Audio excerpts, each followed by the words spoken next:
All right, I think I am live in both cases. I think I'm live on YouTube and I seem to be alive in real life. Let me put up the chat, see if there's anybody here. Nope, nobody here. So for posterity, I'm probably going to repeat this. For posterity, this is a Friodur 14 stainless steel razor. Uses the same general format as the Philharmonica 14, and this is part of my 14 shootout series, and in which I have 7 razors of this style, and I'm putting a different edge on each one. This razor will be receiving a synthetic edge from the Shapton glass stones. I'm going to start with the 4000 grit, and then move to 8000 grit, and then finish on a new stone to me, the glass stone 7, which is a narrow glass stone. That's in the 20,000 grit range. So let's get going. All the stones, I flattened all the stones ahead of time, so you don't have to watch me do that. I'm going to raise a slurry on the 4000 grit stone here. Hello, Trunker. How are you? Thanks for joining. You may have not heard, I'm doing a Friodur 14 on Shapton glass stones. And this is part of my series on 14 style razors, where I put a different edge on the razors that I own. Obviously this one is getting a synthetic edge. So I've raised a bit of a slurry. This is the 4000 grit stone. And so we'll just get going. This one's should be fairly straightforward. For those who are just starting to hone, I generally suggest that you start. Oops, I forgot. I'm going to do the jointing maneuver on this razor, which is the jointing maneuver is weight of the blade, taking off just the apex. For those just starting to hone razors, I generally do recommend that you start and get very good with synthetics. If you become very, very good with a set of synthetic stones, you'll be able to appreciate, when you move to natural stones, you'll be able to appreciate the quality that you can get from man-made engineered material. There's definitely a fun factor that comes with the natural stones, but that fun factor is more enhanced after you have become very accustomed to using synthetic stones.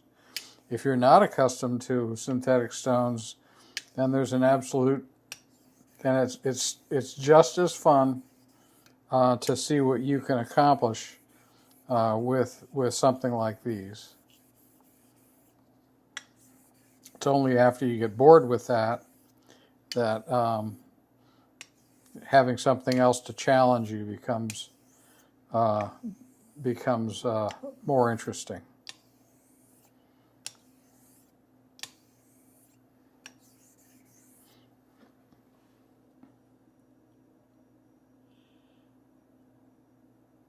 Yeah, I'm interested to see that edge too. I'm going to try to, Trunker said that he's interested in seeing that 20K edge or 25K edge. I am too. I'll show you the stone here, Trunker. It's this little G7 stone, 0.85 micron. So I'm interested to see how that goes. What that looks like. I'll be attempting to insert a microscope image at the end of this stream. I haven't figured out a way to do that quickly, so it takes me a little time. What I'm doing now is I rinsed off the slurry on this 4K.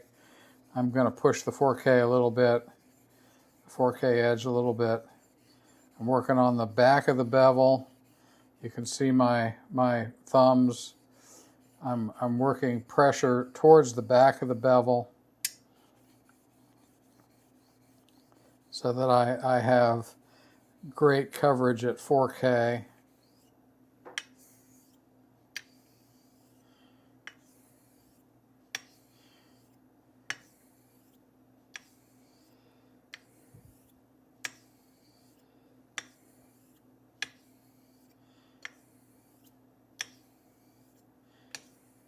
I'm going to get as much out of this stone as I can.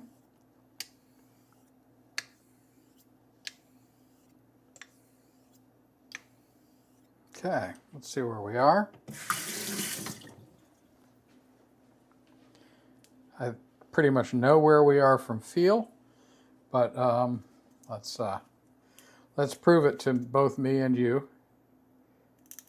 There we are. That's just almost at push into the cloud level here. So we're ready to move from the 4,000 grit stone to the 8,000 grit. And again, I've pre-flattened this stone, and I'm on this series. I'm taking extra care in flattening to flatten each stone with the Shapton glass flattening plate, getting each stone as flat as this plate will allow, just for consistency. And it is something I've noticed in the past is not so much with razor sharpening, but I have noticed that that consistently flat surface becomes part of your tool. Part of the tool that you use when you use the stone. You can use that flatness, especially when you're freehanding a bevel. You get a lot of accuracy that develops from the consistency of feel that you get. Hello, Andreas.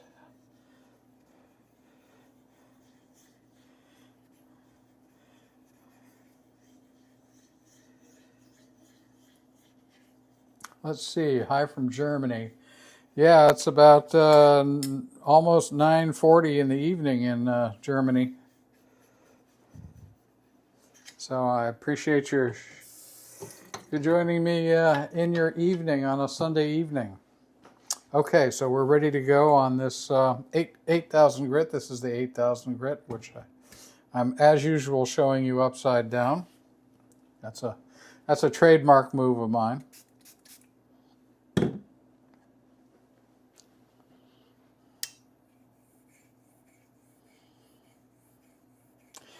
I'm in the States. I'm certain, Andreas, you can tell that I'm from the States.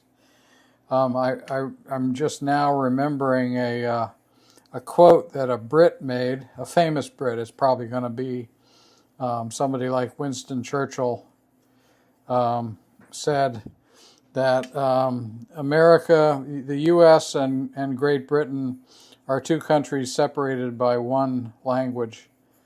And as an American who has traveled abroad, I really get that. We barely speak English for the most part. I speak some French, but my French sucks. I need to work on it because I am planning to go to Europe in the next year, and it would be nice to I generally only need to know a few things. In English, what I need to know is where's the bathroom, check please, and not much else. It's helpful to be able to count, which I can do in both English. Well, I can do it pretty well in American English, and in French I'm okay, but I'm pretty much useless in other languages. And that's not uncommon for us here in the States.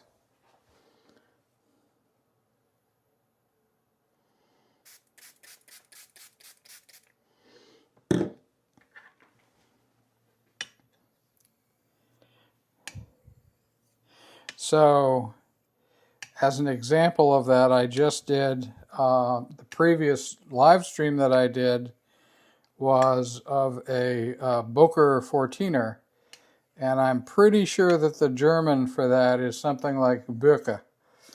But I'm also pretty sure that my accent would be awful, and so I just go with the Americanized version.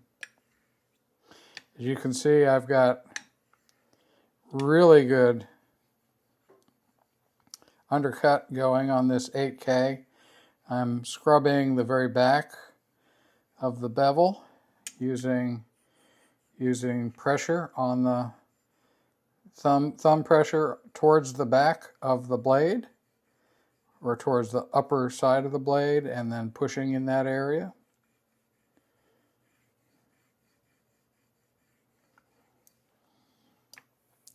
That's a common action that I've been doing on all of the sharpening. I've been, so far, in the 3 blades that I've done, I think this is the 4th. The edges have been fantastic. So the extra care of the flat stones and the extra care on getting scratch pattern on the bevel has helped a lot. But for the most part, the geometry of these razors is what's winning and making me look good, which, you know, that's a feature.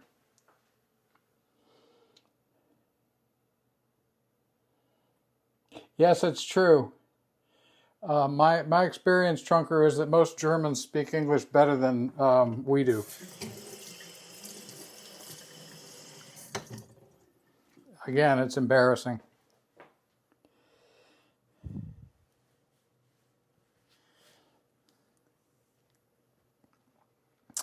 All right, time to see where we are here. I'm probably going to push this a little more on the 8K, but this needs to be in the push into the cloud region before moving on. And I'd say it's not quite there. It's close.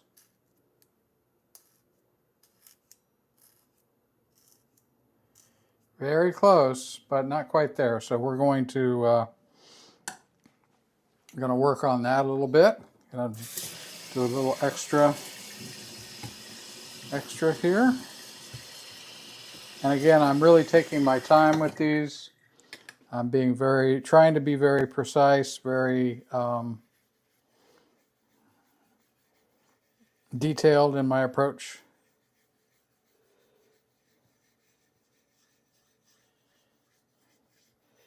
Yes, Andreas, it should be the case here that we here in the States should at least be fluent in English and Spanish at a minimum.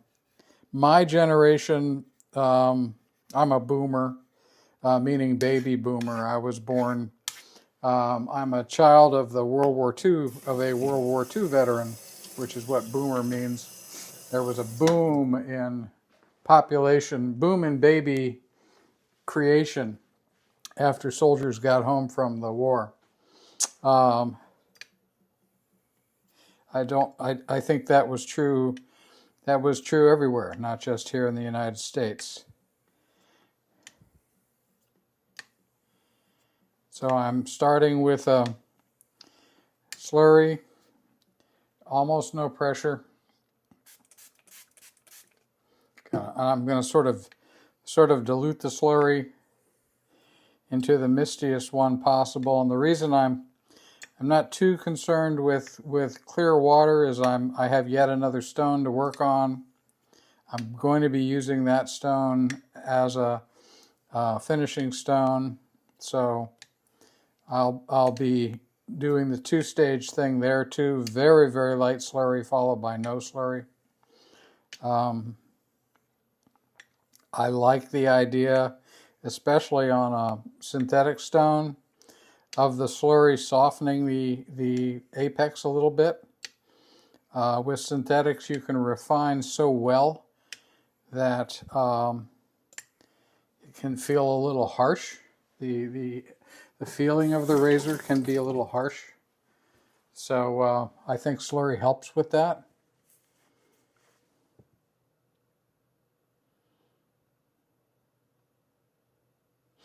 What do you think of the Laloon, Andreas? I see you used one today. What do you think of it? Have you used it before? And that is a slate stone?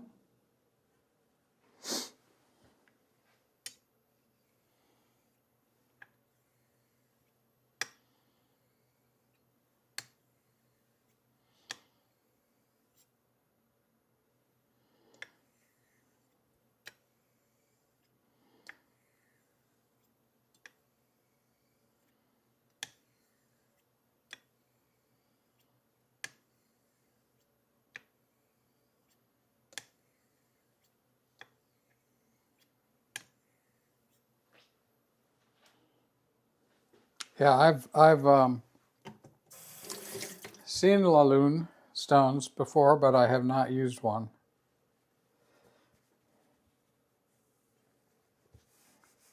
All right, so let's see if I have pushed this to the appropriate level on the 8K. Yes. Yes, this is now floating into the packing peanut with no effort. That's just where you want it to be. I'm going to do just a little touch up here, because I realize I'm talking and not necessarily paying enough attention up on the toe of the razor.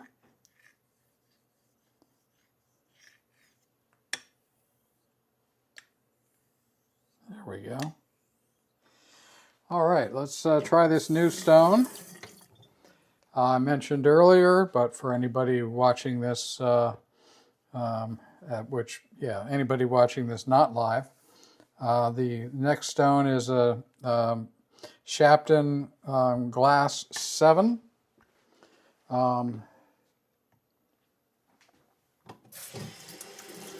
This is a little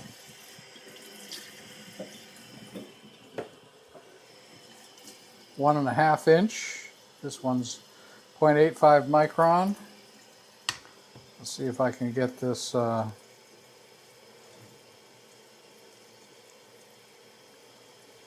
aligned here. Yeah, that's reasonably good. Let's. I should be able to zoom in a little bit. So let me try to do that.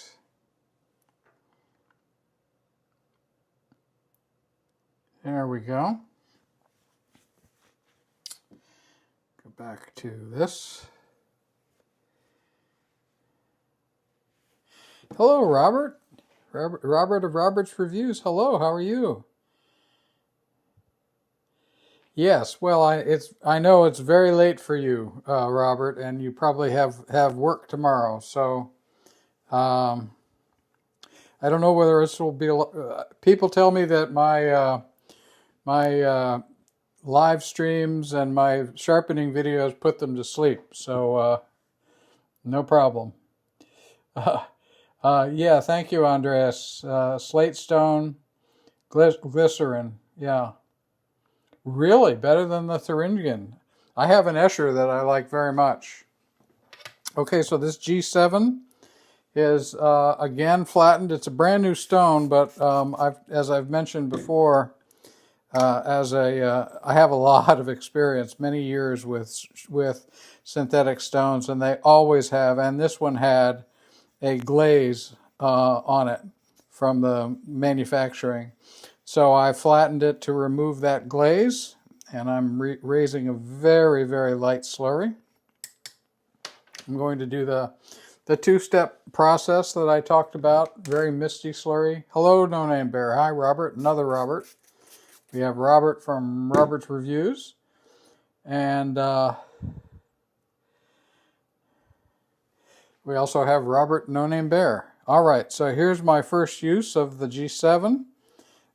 This works for me quite well. It's about 7 inches long and maybe an inch and a half, maybe, I don't know, maybe 30 millimeters, maybe 35 millimeters wide.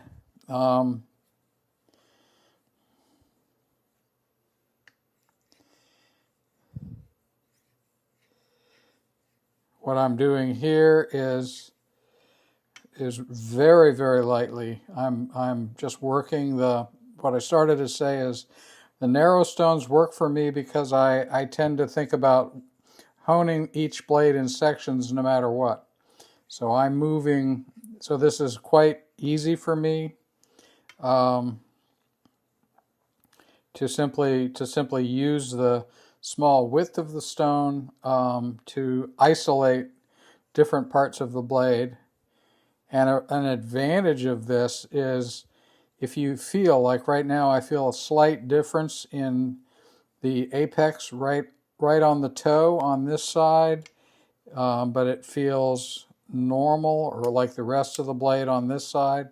So I can isolate that section and work on it until I feel that it has the same level of work as on the rest of the blade.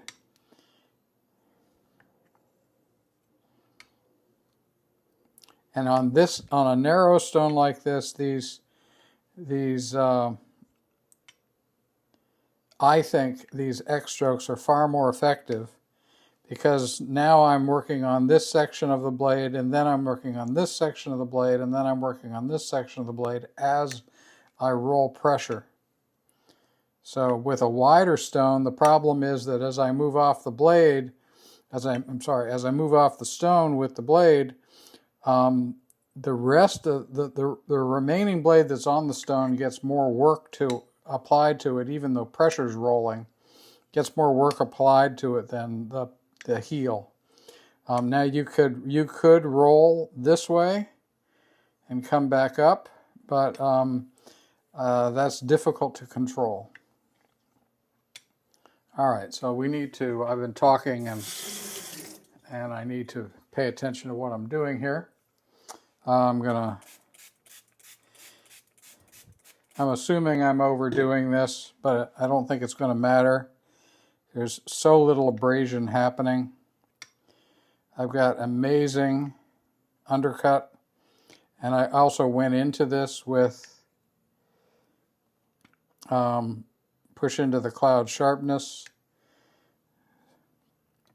The Friodur steel can take quite a bit of refinement. All that's happening, if I'm over refining, all that's happening is that the blade is getting a little shorter, but the angle, bevel angle is being maintained. Let me catch up. Yeah, too many Roberts. Yeah, there is many Roberts, but that's okay. Yeah, good to hear. Good to hear, Robert. I'm glad you like the narrower stones. Takes a little, for some people, it takes a little getting used to. Oh, thanks, Trunker. Trunker likes my rationale. He likes them because they're cheap. Well, that's true. That's true. But for me, if I'm honing, if I'm sharpening something like this, right? This isn't fitting on any stone, so it's just not going to fit on anything. So I'm used to having the stone be too small. All right, let's go to pushing the bejesus out of this. See what we get. I'm going to really all I'm doing. This loaded up a little bit, so I'm just removing the swarf. I'm going to go from washing this off. Oh, let's flip sides, and let's go for overkill here. Oh, even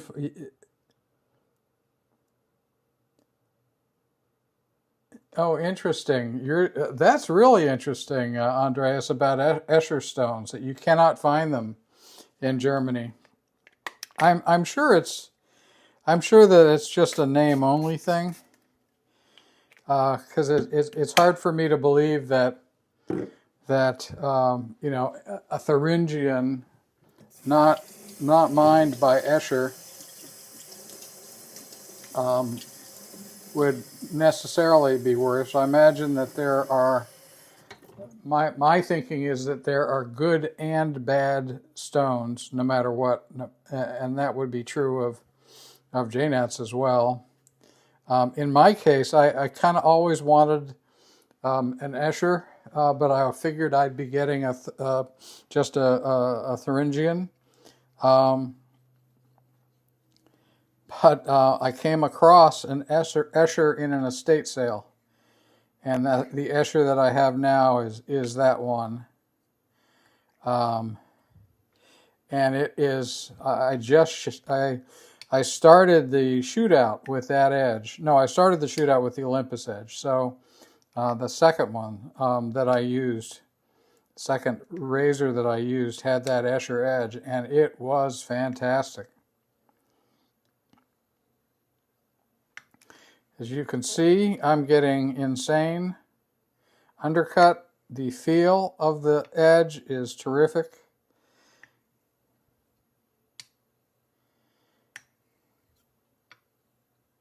On the stone, I still have no idea what this stone can do, so what we may see under the microscope is a complete mess. We just don't know. Let's check it though.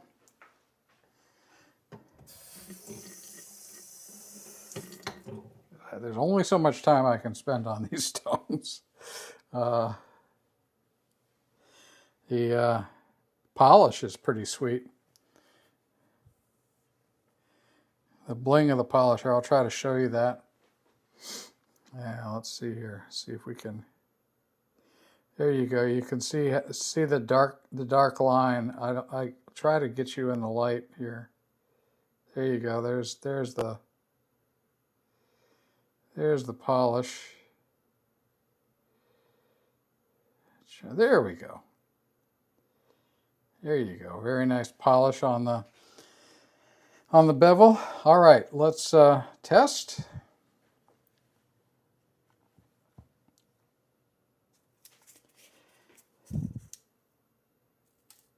Well, that's good. That's definitely push into the cloud. Yes, I'd say that's pushing the cloud. It is, yeah, it's excellent, really, everywhere. As always, I'm only caring about the first millimeter of the edge.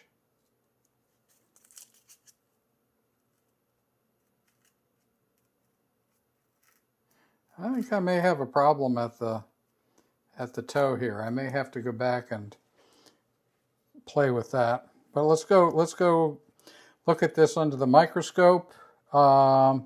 This is going to take me a moment, but I'll keep talking while I'm doing it. So now I'm walking over to the microscope, and now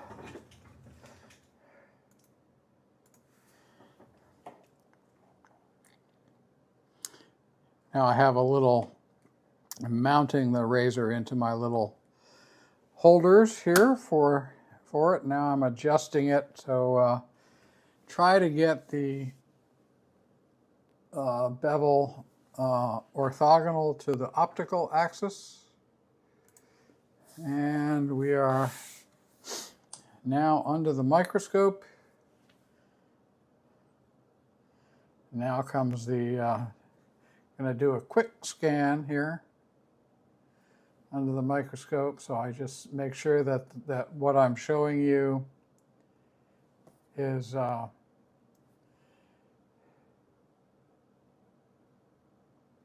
yeah, I want to make sure that what I'm showing you is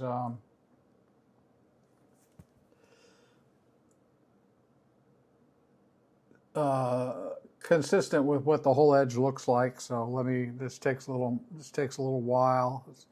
This is, again, I'm at 800 to 1 magnification. So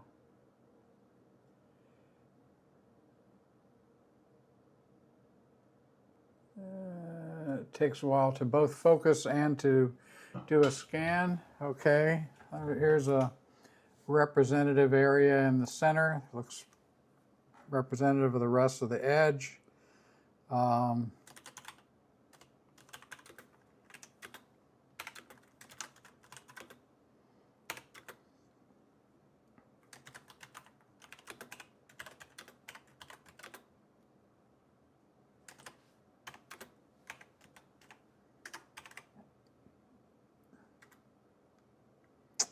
All right, so I've got it pretty well. I'm gonna see what I can do. There we are.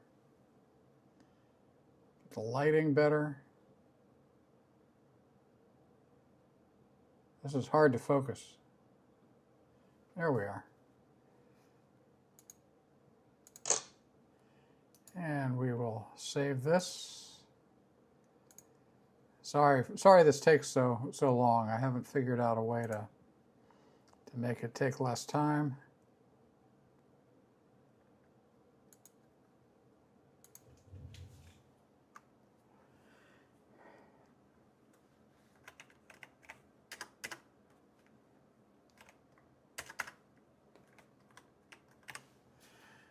Okay.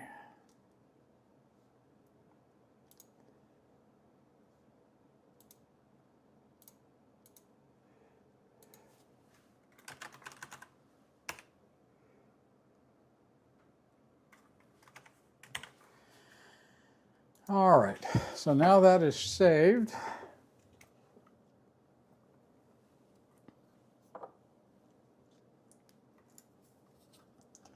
Let me come back to the camera, see if I can put that image into the stream.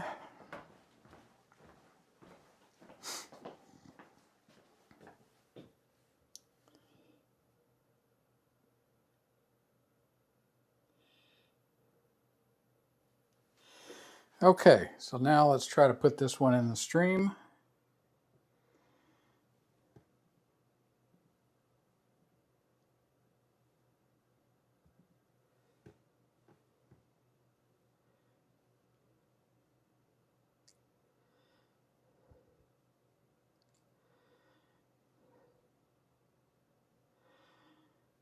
Let's see here.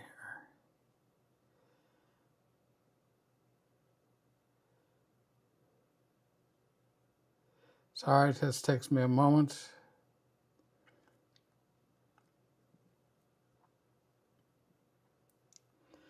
Don't know what's happening.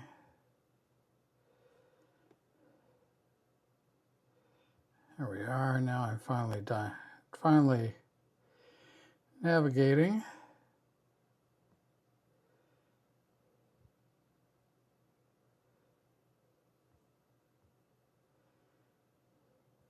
All right, there we are. So there's the image. And now we need to get that up to you. There we are. So now you should be seeing the look of the 20K edge. As I said, I did a scan of this And the